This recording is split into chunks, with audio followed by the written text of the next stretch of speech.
Not to be dramatic, but until a certain age, let's call it yesterday, I didn't really know I was black. Hello beautiful people and welcome back to my channel. It's Easter when I'm filming this, so I decided to get dressed because I've been wearing pajamas for 3 weeks, a month, my whole life. I don't know how long we've been inside, but a very long time. So I decided to put on jeans and shirts and sweater. And I'm in Canada now, so I thought that was a good idea, but now I'm really hot. If I start sweating during this, don't be mad, okay? I tried my best for you. I went back to Canada. America, I love you guys, but the way you handle crisis needs some work. So yeah, I said, Los Angeles is the last place in the world I want to be when this is happening. No offense. So today, I thought I'd film a story time that is something I don't share with a lot of people because if you watched my last video, I have problems being vulnerable. What's up? Welcome to the party. I think it's a unique story. I think there's not a lot of people telling this story or these kinds of stories, and I think that's part of the reason why I was so afraid, not afraid, but so reluctant to share it for so long, just because nobody talks about stuff like this. Comparatively, there are way less people of color who grow up at dance studios than white people because it costs a lot of money to attend a dance studio. So that's why I thought I would tell the story, because I was privileged to be able to attend a dance studio and grow up with a dance education, but also there were, you know, some racially prejudiced instances. Of course, because when you're the only person of color in a room, something's gonna happen. So, here's my story. I started dancing when I was really little. Thank you to my mother for putting me into dance. I think I used to dance around in the living room, and she was like, let's put her in a class. And I really liked it. Clearly, I still dance to this day. Dance is the love of my life. We ain't get it. Thank you, Mom. I started off doing recreational dance, so I didn't compete. It wasn't that serious. I took class once or twice a week. And I really, really loved it. So I was begging my mother to put me at a competition studio because I wanted to dance more, because I was literally obsessed with dance. And when you're a kid and you're obsessed with something, it's your whole life because there's nothing else to do, and we didn't have phones back then, so it was like a big deal. So I begged her and begged her and begged her, and she was like, no, it's too expensive. And then I begged her some more, and she was like, okay, fine. And this is where it all began. I started there when I was 9. I remember I started at that studio when I was 9. I guess I won't say the name of the studio. Not like it really matters. I guess it would matter, huh? It's important to mention that I grew up in a white family and a white community, and not to be dramatic, but until a certain age, let's call it yesterday, I didn't really know I was black. I didn't have anybody around me who was brown or black to refer to give me a point of reference that I was different. Your family's not gonna be like, oh sweetie, like, just so you know. Well, eventually my mom did. Once I was going to college, she was like, hey, by the way, because I was going to college in America, she was like, hey, by the way, racism is a thing and this is how this is gonna affect you. But when you're younger, like, your family doesn't want to be like, oh sweetie, just so you know, you're different and you're gonna experience racism. Because they, like, don't know how to say that, and they haven't experienced it themselves, and it's just hard. So I didn't really know that I was different until these instances happened. So, wow, let me not cry talking about this shit. That would be great if I could not cry. Whenever I talk about something that is a vulnerable spot for me, it happens. Like, I can't even. But okay, so yeah, I didn't really know that I was different because I didn't surround myself. I was surrounded by white people all the time. So when you're just surrounded by white people all the time, like, you don't really notice, like, it's really hard to explain, but until you look in the mirror and see that your skin is darker, you forget. And even when you do see it, like, when you're still a kid, you still don't really know what it means to have darker skin. I'm not going to cry right now. It's Easter. I didn't know that I was different, so that's part of the reason why these incidents were so impactful What I did know was that I didn't like my hair. If you are a black, brown woman with not regular hair, you definitely understand this. I feel like every single one of us wanted to have straight hair. And let me not speak for everybody, but I feel like all of us have some kind of a hair journey that was in some ways pretty fricked up, okay? Society fricked us up with that one. Not to be dramatic, but I think crying is just part of my brand. Anyways, I didn't like my hair. I could very obviously tell that my hair was different. What does this have to do with dance, Kira? Let me tell you, friends. My first memories from this studio, this dance studio that I went to, was, so you go to competition, right? And when you go to competition, everybody's supposed to have the same costume, the same makeup, the same hair. Well, do you know when that's a problem? When some people are black and the others are not. That's an issue. So I don't know if people are still doing this, but my dance studio owner told me that I needed to straighten my hair for competition. Here are the issues with that, other than the blatant racial ignorance and messing up of a young girl's self-esteem.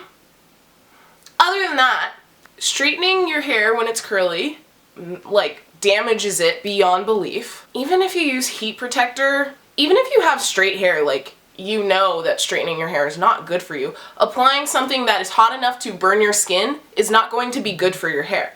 But a lot of people do it for the cosmetic effect, which is fine. Do what you want with your body, but do not tell 11-year-old girls what to do with their body, especially if it's to fit a white standard. And the worst part is I was so, young and impressionable that I ingested that as that, well, my hair should be straight. Why isn't my hair straight? Everyone else's hair is straight. Now I have to straighten my hair. And then I was like, Mom, please let me get my hair relaxed. And thank God my mother is such a good mother. I literally remember my mom being like, no, I'm not letting you relax your hair. Your hair is beautiful. And then she sat me down in front of a Chris Rock documentary called Good Hair, which is a very good documentary. I recommend it for anyone who struggles to accept their own hair. He basically is talking about how his daughter asked him, like, Daddy, why can't I have good hair? Because obviously, she's black. She has curly hair. He goes into this whole history of black hair, black women getting extensions, where the extensions come from, like the Indian women whose hair makes the extensions, like this whole thing. To basically say, what the heck are you saying is good hair? The hair that grows out of your head is good hair. Like, what is this messed up standard of beauty that we have formed into meaning good hair? I could go off about hair, bro. Like, I remember in my careers class, I had a headshot that just had me with curly hair because I don't straighten my hair anymore. I'll get into that, but I don't do that anymore because I've decided to accept and love the stuff that grows out of my head. Crazy concept for a black woman. I don't mean to come off upset, but this is upsetting. Anyways, yeah, I remember I had a headshot. This was like 2 years ago. And I remember the professor was like, she went around analyzing all of our headshots and she was like, oh, well, your hair is curly, so it looks like you're wild, like a little bit dangerous. And I was like, I didn't say this. Because there's some stuff you just can't say as a person of color in a white classroom. I didn't say this, but when you're telling somebody that their natural hair makes them look wild and dangerous, I'm sorry, I don't intend to look wild by being born brown. Like, this is literally what grows out of my head. I have no control over it. But the whole notion that, like, curly hair makes you crazy and wild and this and that, and then straight hair makes you sophisticated. Let's break that down. Sophisticated equals straight equals white. Wild and dangerous equals curly equals black. Like, can we think before we say things to students? So that was a college dance course, but what I meant to talk about was my studio upbringing. So let's get back. to that. Anyway, so she told me to straighten my hair. And then I did it. I did it for all the competitions. And what sucks is, like, when you dance, you sweat. And when you sweat, your hair goes back to normal, which for me is curly, aka unacceptable, wild, free, dangerous. Yeah, this happened for like a few years where I had to straighten my hair for competition. We also had like this one hairstyle where you had to do like a snooky puff, if you guys remember Jersey Shore. You have to do like a puff, right? And when your hair is curly, you can't effectively do the puff. So my mom would have to straighten the front, and sometimes like I would burn my forehead trying to do that, like hurting myself trying to conform to these standards of Caucasian beauty, which that's not a hot take. We've been doing that forever. That was the first incident that I remember. The next incident I remember, I want to say I was in 8th grade. I had this solo. It was called Sweet Chariot, which is a slave song. So I looked it up. It's by Etta James, legend. Swing Low, Sweet Chariot, one interpretation of the song is about abolition and being rescued from slavery. In this case, Swing Low is a call for abolitionists to visit the southern United States where slaves are being held, coming for it to carry me home. Anyways, I have no problem with dances about slavery if they are created and choreographed by someone black. I do have an issue with people like my studio owner as well as Abby Lee Miller who are white and love to tell little black girls about their history through choreography and put it on them and try and tell the story of black people that they don't understand. I have an issue with that. And I had no idea. Like, I'm like 13. I'm Canadian. They don't really teach us about slavery, at least at my school. I had no idea what was going on. And I'm doing this dance that has all this history created by a white woman who doesn't know what she's talking about, and it's just like, oh, this will win. This will do well at competition because she's black and slaves. Thank you so much.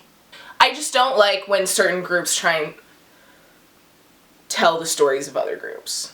I just don't like, it just rubs me the wrong way. And maybe I'm not just in thinking that, but it just feels wrong. And it's also because the intention isn't to raise awareness, it's to get a gold medal.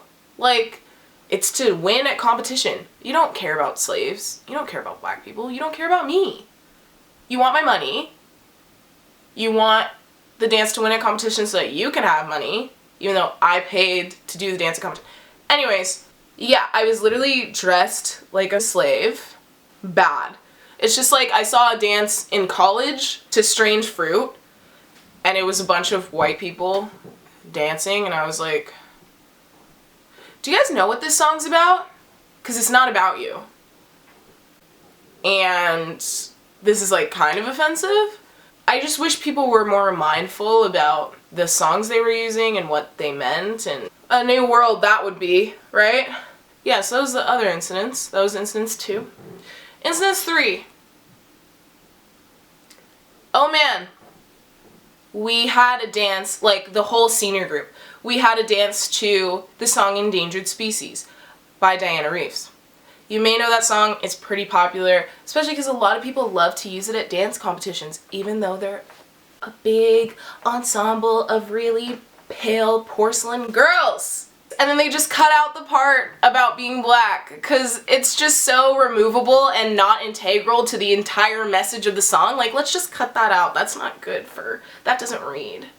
Song Endangered Species, if you haven't heard it, it's completely about the black female experience. You cannot remove one or the other of those identities from the song. It is about a black woman.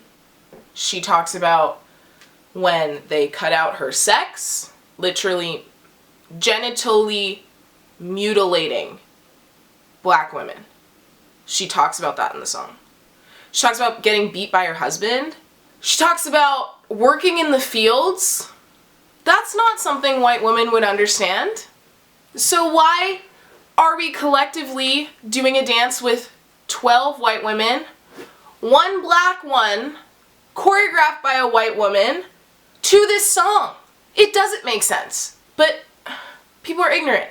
People are ignorant. It's not my fault. Sometimes it's not their fault. It's like kind of their fault, but also not their fault, but their fault. I don't have answers, I just have complaints. Yeah, so we were dancing to that. And there was a cage. We had a prop. Y'all know about the props. We had a big cube cage and we were in these outfits. They were crazy. It was like multicolor, like bra legging combo with like fishnet holes, fishnet material through the stomach. Then we had like a fishnet hood that we had to pin. And it was just ridiculous. Like, anyways. She was choreographing the dance. She was staging the dance. So we were doing the formation. I was not in the front middle. I was not in the middle. I was not in the front. This other girl who I adored, she was amazing. She was white. Like I said, I was the only person of color in the group. The lyrics of the song are, I am a woman, I exist. I shake my fist but not my hips. My skin is dark. My body is strong. I sing of rebirth, no victim song, and then it's the chorus. Then it's, they cut out my sex, they bind my feet, silence my reflex, no tongue to speak. I work in the fields, I work in the store, I type up the deals, and I mop the floors. And I specifically remember this girl, who I love to death, she's a great dancer, great person, was in the middle for the, my skin is dark, my body is strong, and my dance teacher was like, oh, okay, no. We need to have Kira in the middle for this part because she's our little black girl. And when I tell you that those words like shattered my brain as a 13-year-old for so many reasons. First of all, because that's obviously a weird thing to say in a strange situation, but also like not really knowing that you're black or what that means. I like, my mind exploded. It's like, okay, so I'm black, I'm getting in the middle just because I'm black, and she doesn't really value me, she just wants this part to look good so that we can win at competition, so she's gonna put me in the middle and replace the white girl who was in the middle for this dance that is about black women. I didn't register what had happened there for like several years. And then when I did, it was in college, and I made a whole dance spoken word about it, which you can check on my page. You should watch it. Has a lot of stuff like that in it. Yeah, and then I was in the middle for that part of the dance. And then she took me out for the part about cut out my sex. Who knows why? So yeah, those were some of the bigger things that I remember from growing up. At a dance studio, as a person of color. I think I want to make a part 2 of this, talking about after high school, because I've been through college now. And there's way more to talk about. But yeah, I didn't realize I was going to have, like, this was going to be so long. So I think there should definitely be a part 2. But I think this is what my channel should really be about, because no one talks about this stuff. The percentage that does is very small, and they're not out there the way that they should be. Like, this stuff is not talked about as much as it needs to be. And that's why all these brown and black girls feel so alone. Like, it's like almost like you don't even know that there's a need for this, because people, myself included, don't like talking about this stuff and are afraid to speak up about needing this. Like, I remember when I made my solo, that was basically about stuff like this, but in dance and spoken word form. Like, people that I never would have expected reached out to me and talked about how much it affected them and how nobody talks about stuff like this. So it's just like this like weird, unspoken taboo. So I'm trying to break that taboo. Thank you so much for watching. I really appreciate you who listen to stories like this. I'll see you soon.